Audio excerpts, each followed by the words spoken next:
నీలి మేఘాలలో సరికొత్త సీరియల్ ప్రతిరోజు ఉదయం 10:30 మీ టాలీవుడ్ బాక్స్ ఆఫీస్లో. తప్పు చేశామన్నారు, తప్పించుకోలేమన్నారు. కొన్నిసార్లు మన కళ్ళు కూడా మనల్ని మోసం చేస్తాయి కౌశిక్ గారు. అన్ని వైపుల నుంచి జరిగింది తెలుసుకోకుండా ఇలా ఆవేశపడ్డం ఎవరికీ మంచిది కాదు. ఇక్కడుంది మా తమ్ముడు కాకపోవచ్చు, కానీ మీరు మా తమ్ముడిని మాయం చేయడం అయితే నిజమే కదా జేడి. నా తమ్ముడు నా కళ్ళ ముందు కనిపించే వరకు నేను మీ మీద కనికరం చూపించను. చూపు లేని వాడికి అర్థమయ్యేలా చెప్పొచ్చు, కానీ ఇలా చూపుండి చూడలేని వాడికి ఏమి చెప్పలేం కౌశిక్ గారు. చెప్పినా కూడా వృధానే. దీనిలాగే ఒక్కొక్క నిజం బయటపడుతూ ఉంటుంది. మీరు చూస్తూ ఉండండి. ఈ రోజుతో అన్ని సమస్యలు తీరిపోతాయనుకుంటే మళ్ళీ మొదటికొచ్చింది. ఈ జేడి సామాన్యురాలు కాదా. బాబాయ్, ఈవిడ కొడుకు దహన సంస్కారాలకి ఏం కావాలో అన్ని ఏర్పాట్లు చేయండి బాబాయ్. అలాగేనమ్మా. బాబాయ్ రండి. తగలబెట్టు దేవా, ఎక్కించు. ఈవిడ పేరు యాదమ్మ. యువరాజ్ అని మీరు అనుకుంటున్న ఈ మల్లేష్ కన్న తల్లి. మీనన్ చేతిలో ఓడిపోయాననే నీ బాధ నీలో కనిపించాలి. నన్నే ఓడించావు కదా చెడే, వదలను. నా కొడుకు చనిపోలేదు, దేవుడున్నాడు కౌశికి. అందుకే ఆఖరి నిమిషంలో మనకు నిజం తెలిసేలా చేశాడు. మనందరి గుండె కోతని తీర్చాడు. అనవసరంగా అన్నయ్యకేదో జరిగిపోయిందని అందరూ ఎంత హడలిపోయాం, ఎంత బాధపడిపోయాం. శ్మశానానికి కూడా రాకుండా ఇంతసేపు ఎక్కడికి వెళ్లారు సిస్టర్? శ్మశానానికి మేం వెళ్ళామన్నయ్య, కానీ ఆ టైంకి మీరు వచ్చేసారని తెలిసింది. విషయం తెలుసుకుని మేం కూడా ఇంటికి వచ్చేసాం. ముందు నుంచి చెప్తూనే ఉన్నాం కదా వదినా, పోలీసులు ఇలాంటి పని చెయ్యరు అని. ఆలోచన లేకుండా అందరూ ఆవేశపడ్డారు. అవునక్క, అనవసరంగా పోలీస్ ఆఫీసర్స్ ని అనుమానించి అవమానించారు. కానీ వాళ్ళు మాత్రం మన ముందుకి నిజాన్ని తీసుకునొచ్చి మనకి మంచే చేశారా. ఏంటి ఎప్పుడు చూసినా జేడి వాళ్ళకి సపోర్ట్ చేస్తూ మాట్లాడుతున్నారు? వాళ్ళకి మీకు సంబంధం ఏంటి? మంచి చెప్పడానికి, నిజం చెప్పడానికి సంబంధం ఉండాల్సిన అవసరం లేదు నిషి. ఏంటి మాకు తెలియని మంచి నువ్వు చెప్పే నిజం? మాకంతా తెలుసు, నువ్వేమీ చెప్పాల్సిన అవసరం లేదమ్మీ. అమ్మీ కౌశికి, నువ్వేమీ మాట్లాడడం లేదేంటి? అవును జగదాత్రి, ఆ జేడి మన శత్రు. మీరు ఇలా ప్రతిసారి వాళ్ళ వైపు మాట్లాడడం నాకు నచ్చడం లేదు. మేం ఎవరి వైపు మాట్లాడడం లేదక్క, ఉన్నది ఉన్నట్టు చెప్తున్నాం అంతే. ఎన్ని చెప్పినా యువరాజ్ని అరెస్ట్ చేసి చిత్రహింసలు పెట్టింది ఆ జేడీనే కదా కైదార్. కోర్టులో సబ్మిట్ చేయకుండా ఆర్డర్ ఆడింది కూడా ఆ జేడీనే కదా. యువరాజ్ చనిపోయాడని తెలిసినప్పటి నుంచి ఆ శవం యువరాజ్ది కాదని తెలిసే వరకు ఇంట్లో వాళ్ళు రాల్చిన ప్రతి కన్నీటి బొట్టుకి కారణం ఆ జేడీయే కదా. ఇప్పుడు కూడా యువరాజ్ని ఎక్కడో దాచి మన ముందుకొచ్చి నాటకాలు ఆడుతున్నారు. అయితే నీకన్నీ బాగా తెలిసినట్టున్నాయి కదా నిషి. నాదొక చిన్న అనుమానం ఉంది, తీరుస్తావా? చెప్పవే. అసలు ఒక రౌడీ షీటర్ శవం మీద యువరాజ్ టీ-షర్ట్, ఉంగరం, షూ, వాచ్ ఇవన్నీ ఎలా వచ్చాయి? యువరాజ్ నిజంగా జేడీ కస్టడీలోనే ఉంటే తన ఉద్యోగం పోతున్నా కూడా యువరాజ్ని దాచాలని చూస్తుందా? తన నిజాయితీని నిరూపించుకోవడానికైనా యువరాజ్ని మీడియా ముందుకు తీసుకొచ్చేది కదా. ఒక్కసారి మీరే ఆలోచించండి వదినా, అసలు ఇదంతా ఎవరు చేస్తున్నారు, ఎవరు చేపిస్తున్నారు? యువరాజ్ చుట్టూన్న ఈ ప్రశ్నలన్నిటికీ యువరాజే సమాధానం కూడా అయి ఉండొచ్చు కదా. ఇంకా ఏదో పెద్ద పోలీస్ లాగా ఏదేదో మాట్లాడుతున్నావు. ఏం జరుగుతుందో మాకు వదినకి చాలా క్లారిటీ ఉంది. నువ్వేమీ చెప్పనవసరం లేదు, వెళ్ళిక నుంచి. జరిగినవి జరుగుతున్నవి చూస్తుంటే మాకెందుకు ఇదంతా ఎవరో కావాలని చేస్తున్నట్టు అనిపిస్తుంది. అది యువరాజే అయ్యుండొచ్చు, లేదా వేరే వాళ్ళు కూడా అయ్యుండొచ్చు అని చెప్తున్నానంతే. ఎవరెందుకు ఇలా చేశారో కానీ బాధపడింది మాత్రం మనమే కదా. పద పూజే, వెళ్దాం. అసలు ఒక రౌడీ షీటర్ శవం మీద యువరాజ్ టీ-షర్ట్, ఉంగరం, షూ, వాచ్ ఇవన్నీ ఎలా వచ్చాయి? యువరాజ్ చుట్టూన్న ఈ ప్రశ్నలన్నిటికీ యువరాజే సమాధానం కూడా అయ్యుండొచ్చు కదా. ఈ జగదాత్రి కేదారేంటి ఎప్పుడు చూసినా పోలీసులకు వత్తాసు పలుకుతూ ఉంటారు? తినేదేమో మన ఇంట్లో, విశ్వాసం చూపించేదేమో ఆ పోలీసు వాళ్ళకి. వీళ్ళ బుద్ధి తెలిసి కూడా వీళ్ళని పక్కన పెట్టుకుని ఉండం కదా. మంది తప్పు. చూసారు కదా వదిన, వాళ్ళు మీ ముందే ఎలా మాట్లాడుతున్నారు. యువరాజ్ని అన్యాయంగా అరెస్ట్ చేయించిందే కాకుండా ఇప్పుడు మళ్ళీ యువరాజే ఇదంతా చేశాడు అంటున్నారు. అమ్మా కౌశికి, వీళ్ళని ఇలానే వదిలేస్తే ఈ రోజు ఇంట్లో మాట్లాడింది రేపు మీడియా ముందు మాట్లాడతారు. అప్పుడు మన పరువు న్యూస్ డిబేటుల్లో ఉంటుంది. వదిన, మీతోనే మాట్లాడుతున్నాం. కౌశికి, వీళ్ళు నీతోనే మాట్లాడుతున్నారు, అది వినిపించుకోకుండా ఏం ఆలోచిస్తున్నావు? జగదాత్రి చెప్పిన దాంట్లో నిజం ఉంది కదా అని ఆలోచిస్తున్నాను. లాజిక్ ప్రకారం చూసుకుంటే యువరాజ్ ఇంకా జేడీ కస్టడీలోనే ఉంటే సస్పెండ్ అయ్యాక కూడా ఎందుకు బయటకు తీసుకుని రాకుండా ఉంటుంది? వాళ్ళేదో పిచ్చివాగుడు వాగితే మీరు దాన్ని ఎందుకు సీరియస్ గా తీసుకుంటున్నారు వదినా? జైల్లో అబ్బడు దెబ్బలు చూడలేదా? ఆ జేడి మన మీద చేసిన రౌడీజము మర్చిపోయి ఉండావా అమ్మి? అసలు ఏం జరిగిందో ఏం జరుగుతుందో యువరాజ్ జాడి తెలిస్తే తప్ప ఏ నిర్ణయం తీసుకోలేం. ఒకవేళ జేడీనే యువరాజ్ని దాచి ఉంటే ఆ జేడీని క్షమించను.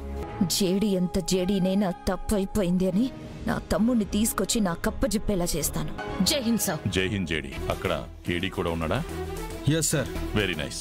మీనన్ని తప్పుదోవ పట్టించి టైంకి యాదమ్మని శ్మశానానికి తీసుకెళ్లి నిజాన్ని బయట పెట్టారు. మీనన్ మీద తొలి విజయాన్ని సాధించారు. Thank you sir. ఇవాళ మీరు టైంకి రెస్పాండ్ అయ్యి మల్లేష్ బాడీని కాలిపోకుండా ఆపకుండా ఉండుంటే పరిస్థితి చేజారిపోయేది. I'm proud of you guys. Thank you sir. Menon plan ని మనం అడ్డుకున్నాం కాబట్టి యువరాజ్ ని కాపాడడానికి మీనన్ వేరే ఏదైనా ప్లాన్ చేస్తాడు సార్. ఆల్రెడీ చేసేశాడు జడి. యువరాజ్ని ఫారిన్ పంపించేస్తున్నాడని చెప్పి మనకి ఇన్ఫర్మేషన్ ఉంది. ఫేక్ పాస్పోర్ట్ అండ్ ప్రూఫ్స్ తో 2 రోజుల్లో యువరాజ్ వేరే దేశానికి పారిపోతున్నాడు. అయితే మనకి రేపు ఒక్క రోజు టైం ఉంది సార్. అవును జేడి. ఎల్లుండ ఎప్పుడు ఎక్కడి నుంచి ఎలా వెళ్తున్నాడో మన దగ్గర ఏ ఇన్ఫర్మేషన్ లేదు. అంటే రేపు గాని మనం యువరాజ్ని పట్టుకోలేకపోతే ఇక ఎప్పటికీ పట్టుకోలేం కదా సార్? Unfortunately yes. యువరాజ్ని గాని మనం పట్టుకోకపోతే మీరు ఎప్పటికీ తప్పు చేసిన వాళ్ళలానే మిగిలిపోతారు. డిపార్ట్మెంట్కి దూరం అయిపోతారు. యువరాజ్ దేశం వదిలి వెళ్తేనే కదా సార్. దేశం కాదు కదా, స్టేట్ బార్డర్ కూడా దాటనివ్వను. సిటీ అవుట్స్కట్స్ లో ఒక చిన్న విలేజ్ లో మీనన్ మనుషుల మూవ్మెంట్ ఉందని ఇన్ఫర్మేషన్ వచ్చింది.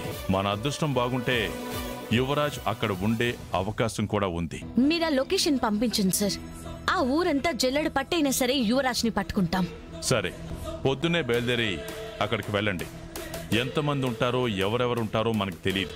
యువరాజ్తో పాటు మీనన్ కూడా ఉండే ఛాన్స్ అయితే ఉంది. నీ వెనక జాబ్ని, నీ పేరు పక్కన ఉన్న బిరుదుల్ని తీసుకుని అప్పుడు నీ ప్రాణం కోసం వస్తా. See you. కాబట్టి కాస్త జాగ్రత్తగా ఉండండి. 1+1 ఆఫర్ అన్నట్టు ఇద్దరు ఉంటే ఇద్దరిని అరెస్ట్ చేసి తీసుకుని వస్తాం సార్. ఇదే ఇన్ఫర్మేషన్ తో అక్కడికి త్రిపాఠి కూడా వస్తాడు కదా సార్. మీరు సస్పెన్షన్ లో ఉండడం వల్ల త్రిపాఠిని అక్కడికి రాకుండా నేను ఆపలేను. త్రిపాఠి యువరాజును చేరుకునే లోపే మీరు యువరాజును చేరుకుని అరెస్ట్ చేసేయండి. Okay sir. సరే అయితే జేడీకేడి ఆల్ ది బెస్ట్. రేపు యువరాజుని పట్టుకుని పోయిన డిపార్ట్మెంట్ పరువుని కాపాడండి. ఓకే? సరే సార్. జై హింద్. జై హింద్. Take care.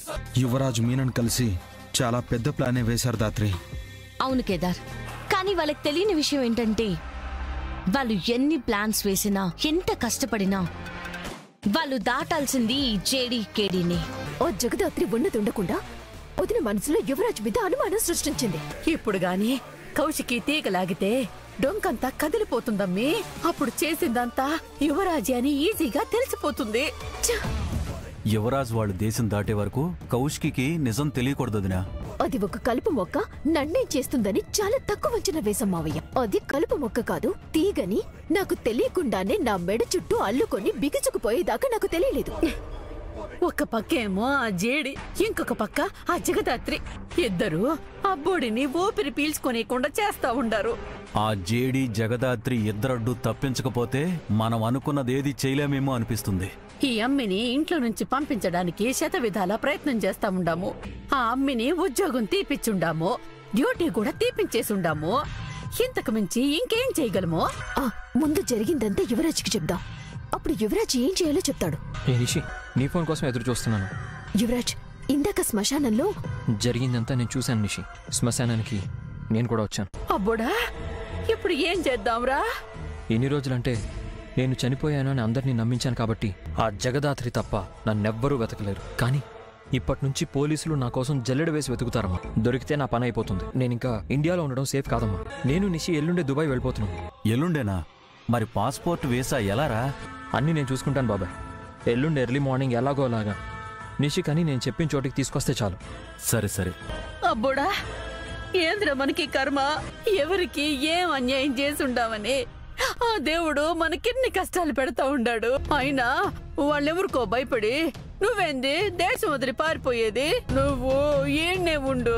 ఆ అమ్మి జేడి నిన్నెట్టా పట్టుకుంటుందో మేం కూడా చూస్తాము. మన టైం బాగాలేదమ్మా. ఇప్పుడు పంతాలకి పట్టింపులకి పోతే నష్టపోయేది మనమే. అయినా ప్రాణాల కంటే పరువు పంతం ఎక్కువ కాదు కదమ్మా. యువరాజ్ చెప్పింది కూడా కరెక్టే వదినా. మనకే శక్తి లేనప్పుడు దెబ్బ కొట్టడం గురించి కాదు, తప్పించుకోవడం గురించి ఆలోచించాలి. అదే తెలివైన వాడి లక్షణం. అమ్మా ఏడవకు ప్లీజ్, నాకేం కాదు, నేను జాగ్రత్తగానే ఉంటాను కదా. ఎక్కడికి రావాలో లొకేషన్ పెట్టి యువరాజ్, నేను వచ్చేస్తాను. సరే నిషి, ఇంట్లో వాళ్ళకి అనుమానం రాకుండా రండి. యువరాజ్, మా ఫ్రెండ్తో మాట్లాడి నువ్వు చెప్పే లొకేషన్ దగ్గరలో వాడి కొడుకు రిసెప్షన్ ఏర్పాటు చేయమని చెప్తా. ఫ్యామిలీ అందరం కలిసి వెళ్తాం కాబట్టి ఎవ్వరికీ అనుమానం వచ్చే ఛాన్స్ కూడా లేదు. సరే బాబాయ్, ఉంటాను. అబ్బోడా, నువ్వు జాగ్రత్త నాయనా. బయటెక్కడ తిరగకు యువరాజ్, జాగ్రత్త. సరే బాయ్. అన్నీ సర్దుకుంటాయి వదినా, నువ్వు ధైర్యంగా ఉండు. ధాత్రి బయలుదేరదామా? వెళ్దాం. కిందకి వెళ్ళగానే మనం ఎక్కడికి వెళ్తున్నాం అంటే స్కూల్ ఎక్స్కర్షన్కి అని చెప్దాం ధాత్రి. అలాగే. ఎటు వెళ్తున్నామంటే పటాన్ చెరువు అని కాకుండా గట్కేసర్ వెళ్తున్నామని చెప్తాం. సరే. 1 సెకండ్. కాచి, ఉన్నట్టుండి మీ నాన్న ఈ రిసెప్షన్ ప్రోగ్రాం ఎందుకు పెట్టాడంటావు? నాకు తెలిస్తే కదా నీకు చెప్పడానికి. పోనీ వెళ్ళాడుగనా? చెప్పింది చేయక ఈ ఎక్స్ట్రా ఇన్ఫర్మేషన్ తో ఏం చేస్తావు బుచ్చి? ఊరికి మా నాన్న దగ్గర తన్నులు తినించుకోవడానికి కాకపోతే ఏదైతే ఈ ఇంట్లో అస్సలు చూడకూడదనుకున్నానో అవన్నీ చూడాల్సి వస్తుంది. సురేష్ కౌశికి కలిసిపోయే ముందే మనము ఏదోటి చెయ్యాలా. ఈసారి గాని కలిసిపోతే విడగొట్టడం చాలా కష్టం. నిషిక వాళ్ళు ఫ్లైట్ ఎక్కగానే ముందు సురేష్ని, జగదాత్రిని, కేదార్ని ఇంట్లో నుంచి పంపించేయాలి. కౌశికి, నేను చెక్ చేస్తాను. ఓకే వదినా, వెళ్దామా? అవును, జగదాత్రి వాళ్ళు రాలేదే? వాళ్ళెందుకు వస్తారు? అదేంటి నిషిక, మీరే కదా ఇంట్లో అందరం కలిసి రిసెప్షన్కి వెళ్తున్నాం అని చెప్పారు. అవును, ఫ్యామిలీ అందరం కలిసిపోతా ఉండాం కదా, దీనికి వాళ్ళిద్దరికి సంబంధమే ఉండదు. అదేంటి పిన్ని అలా అంటారు? అందరం అంటే అందులో వాళ్ళిద్దరు కూడా ఉంటారు కదా. ఎందుకుంటారు? ఎందుకుండాలొదినా? వాళ్ళేమైనా మన కుటుంబమా? కాదు కదా. ఆశ్రయం కావాలని వచ్చారు, ఇచ్చాము అంతే. అది కాదు నిషి, అందరం వెళ్తున్నాం. వాళ్ళిద్దరిని వదిలేసి వెళ్తే బాధపడతారు కదా. వాళ్ళ బాధేదో వాళ్ళని పడనివ్వు కౌశికి. రిసెప్షన్కి తీసుకెళ్ళి అందరూ అక్కడ వాళ్ళిద్దరిని ఎవరు అంటే ఏం చెప్తావు? ఇలా సమాధానం లేని ప్రశ్నల్ని వెంటబెట్టుకుని వెళ్లడం మూర్ఖత్వం కౌశికి. మేమంతా ఒక చిన్న ఫంక్షన్ ఉంటే వెళ్తున్నాం, మీరిద్దరూ ఇంట్లోనే ఉండండి. మాకు స్కూల్లో చిన్న ఎక్స్కర్షన్ ఉంది, వెళ్తున్నాం. రాత్రి రాకపోవచ్చు. మీ పని చూసుకొని తీరిగ్గా రండి, తొందర ఏం లేదు. మేం కూడా రేపొద్దున్నే వచ్చేది. సరే అత్తయ్య. మీరు ఎక్స్కర్షన్కి ఎక్కడికి వెళ్తున్నారు? గట్కేసర్ మావయ్య గారు. మీరు రిసెప్షన్కి ఎక్కడికి వెళ్తున్నారు? మేము ఎల్బీ నగర్ దాటాక ఒక రిసార్ట్కి. ఓ ఓకే ఓకే. అమ్మయ్యా, వాళ్ళు పటాన్ చెరువు రావడం లేదు, అది చాలు. అమ్మయ్యా, వీళ్ళు పటాన్ చెరువు అయితే రావడం లేదు.